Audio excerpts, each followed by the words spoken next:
Good morning, USR, and welcome to our cardiovascular disease discussion. We will talk about coronary artery disease, statins, angina pectoris, MI, cardiac tamponade, and deep vein thrombosis. The first on the list is coronary artery disease. This is an NCLEX hot topic. Coronary artery disease, the main cause of it is that there is a blockage of artery due to increased fat buildup. If there would be blockage of arteries, it will lead to atherosclerosis. That will result to improper blood flow. That will lead to insufficient O2 delivery. So artery is blocked. That will lead to atherosclerosis. That will cause improper blood flow. And because of improper blood flow, there will be insufficient oxygen delivery. If there will be an increase or insufficient O2 delivery, it will cause anaerobic metabolism.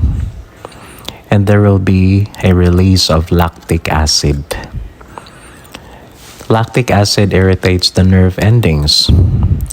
And once your nerve endings are irritated, it will lead to chest pain. Risk factors of coronary artery disease are smoking, sedentary lifestyle, diabetes mellitus, obesity, old age, and increased intake of fatty food. For our management here, number one is weight reduction. We could offer exercise to the patient, whether low impact or high impact. Low impact exercises includes yoga, walking, swimming. High impact exercises includes Zumba, aerobic, running, jogging, biking, etc. The patient's diet needs to be balanced diet, or what we call the My Plate diet. The medications would be anti-hyperlipidemics. For example, those drugs that are statin. Examples are rosuvastatin, atorvastatin, and simvastatin. So if there will be blockage of artery under coronary artery disease, we give statins. Those are anti-hyperlipidemics. Rosuvastatin, atorvastatin, simvastatin. Atin-atin lang to sa blockage of artery. Statin. Now statins, how do we take statins? We need a sip of water. We need to take statins at night. We need to take statin for our muscle ache, which we call the rhabdomyolysis. We need to have an annual eye checkup. This is a teratogenic drug. It increases HDL and LDL. And we have to have the patient to undergo normal liver function test and check on the kidney status. Kidney status will have rhabdomyolysis or muscle ache. That will lead to destruction of muscle fiber, releases myoglobin, and myoglobin may cause acute kidney injury. The management for patient having rhabdomyolysis or muscle ache is fluid, which is isotonic or hypotonic. So statin could or may lead to muscle ache, which we call rhabdomyolysis.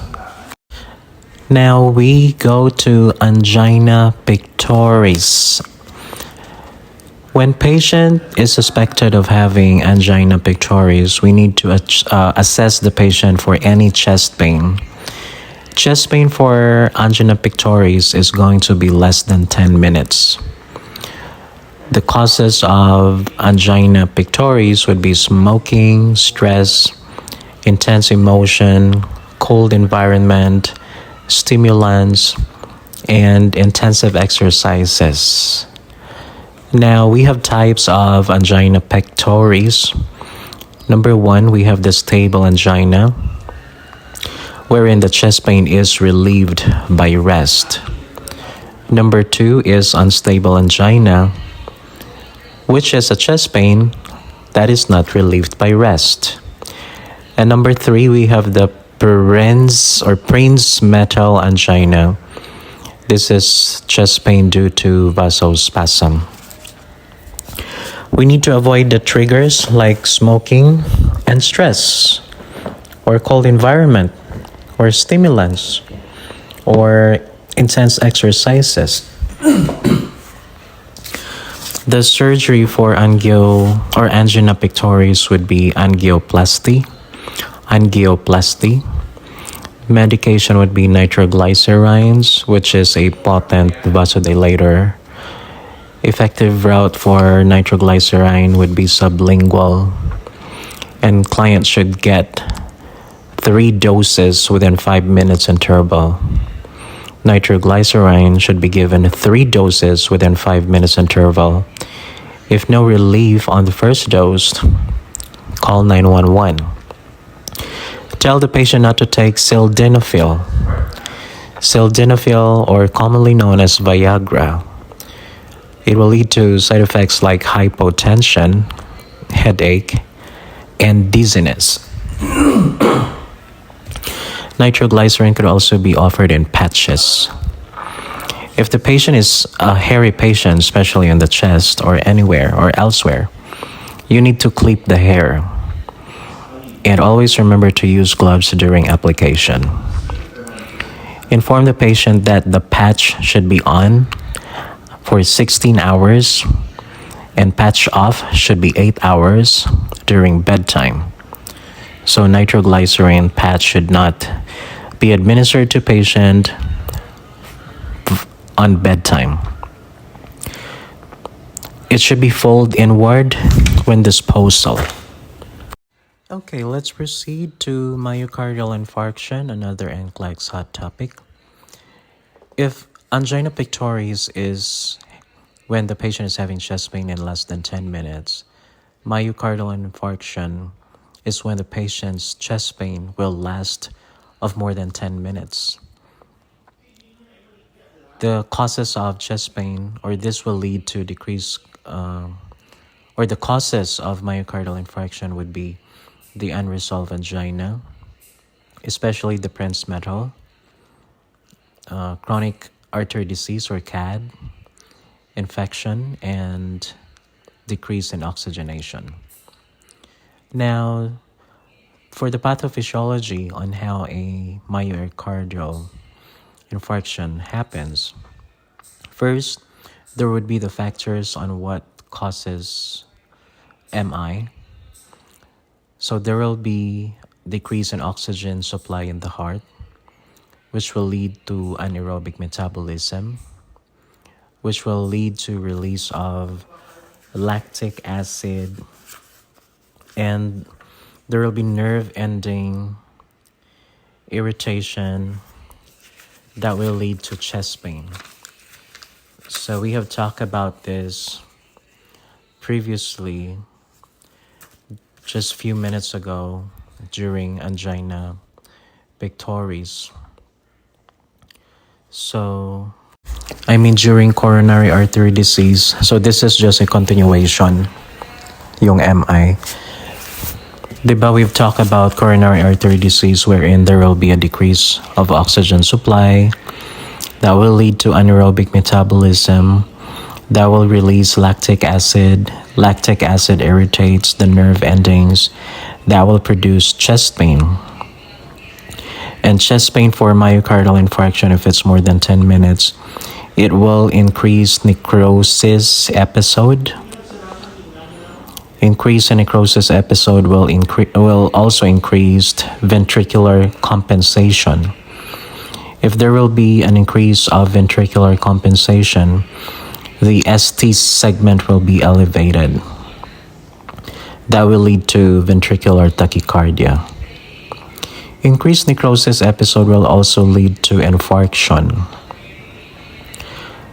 The troponin 1, which is the confirmatory test, or the confirmatory, yes, and the CKMB, which will lead to rhabdomyolysis, which is muscle ache, and that will lead to acute kidney injury.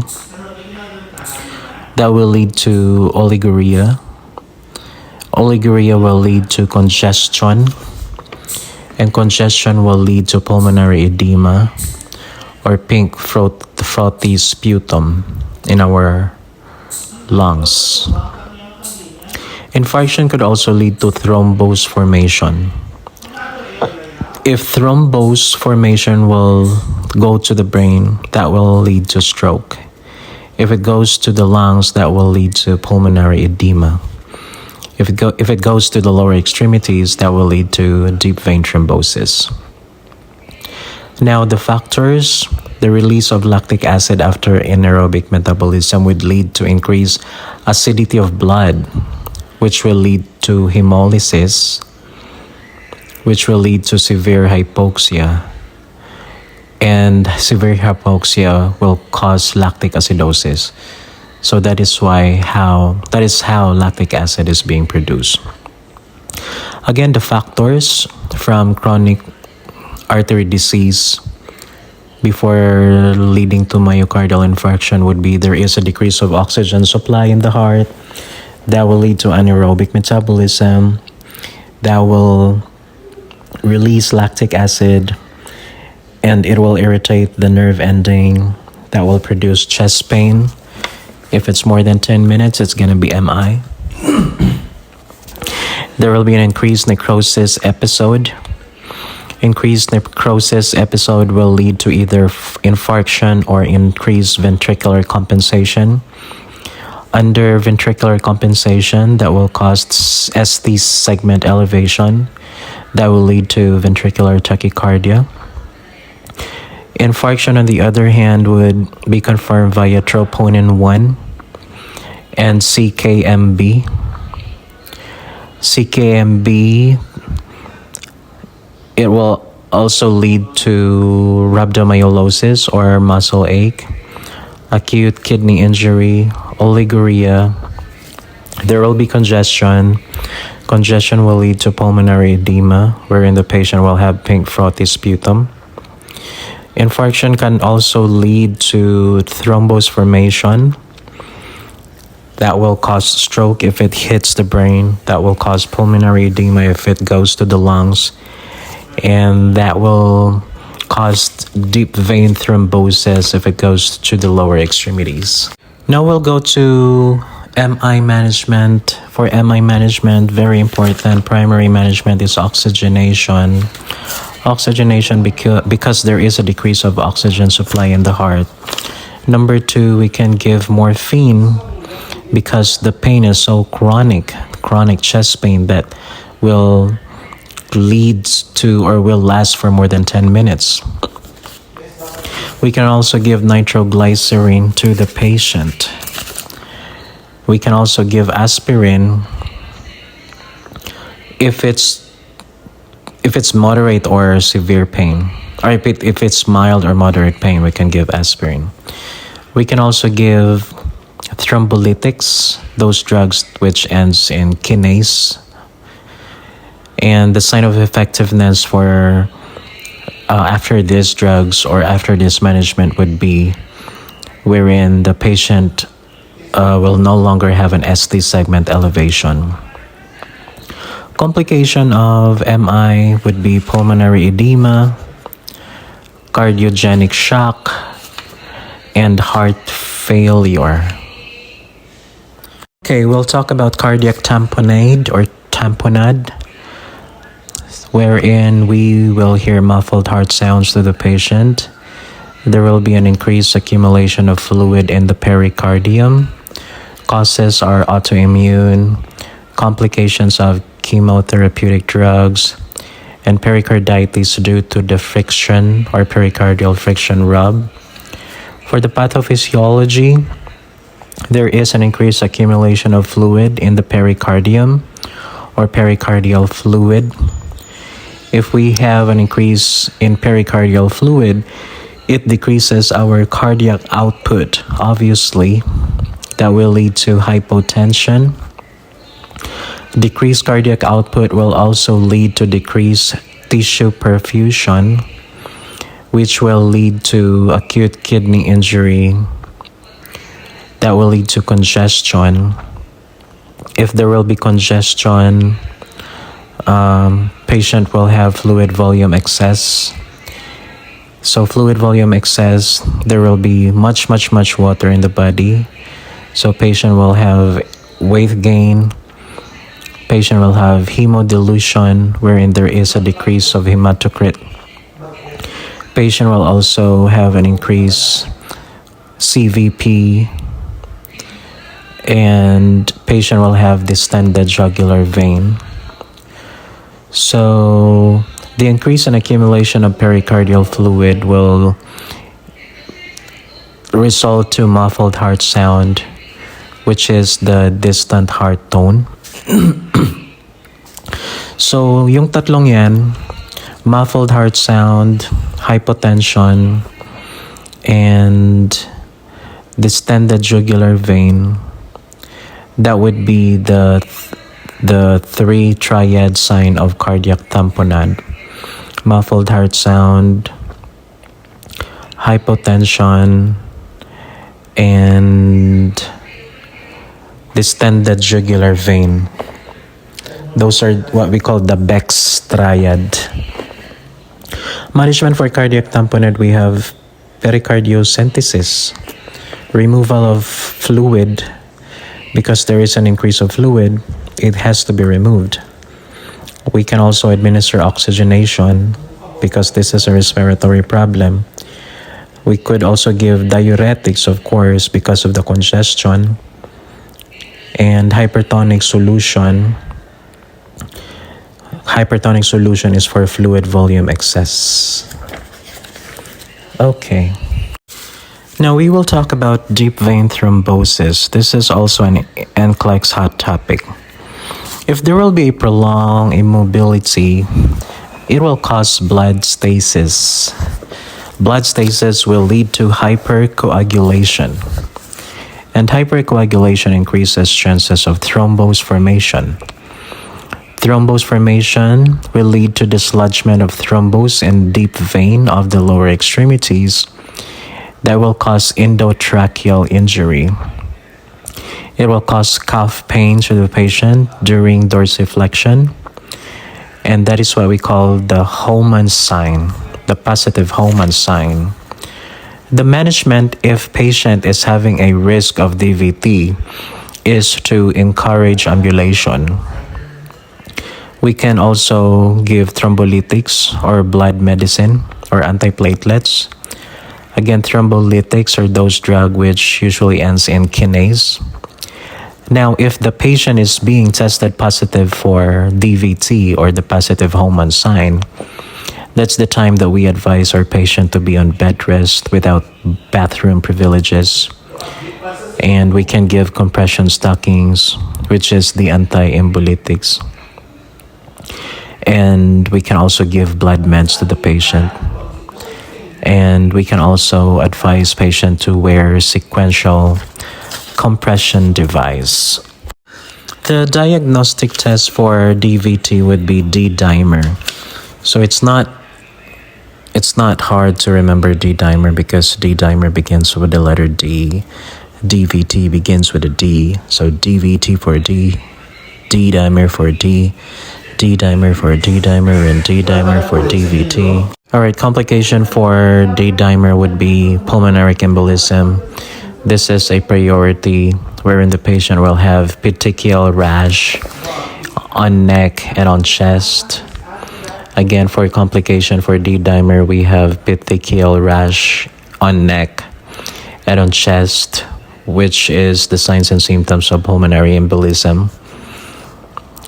Extra notes for varicose vein, this is also due to prolonged standing, and the vein will become weak and dilated. That will lead to varicose vein. The management for varicose vein would be sclerotherapy. Alright, basically this is just a short discussion of cardiovascular diseases and illnesses. But if there will be more additional diseases that I have to put into a new recording, I'll just put it here in my YouTube. So we have cardiovascular side notes. We have the anaerobic metabolism, which is wherein the cell metabolizes without oxygen. So the term anaerobic metabolism, the cell metabolizes without oxygen. Anaerobic, cell metabolizes without oxygen. Aerobic, metabolizes cell with oxygen. So parang kapag nag-aerobic ka lang, kailangan mo ng hangin. No? Kung nagsusumba ka or nag-aerobic with oxygen. Pero cell metabolizes without oxygen is anaerobic. Cortisol, this is a stress hormone. Glucose metabolism. 10 p.m. to 4 a.m. time of high cholesterol synthesis. 10 p.m. to 4 a.m. time for high cholesterol synthesis. Hemolysis is destruction of RBC. CKMB is a creatinine kinase MB. Is a form of enzyme found primarily in the heart muscle cells. It measures blood. Thank you.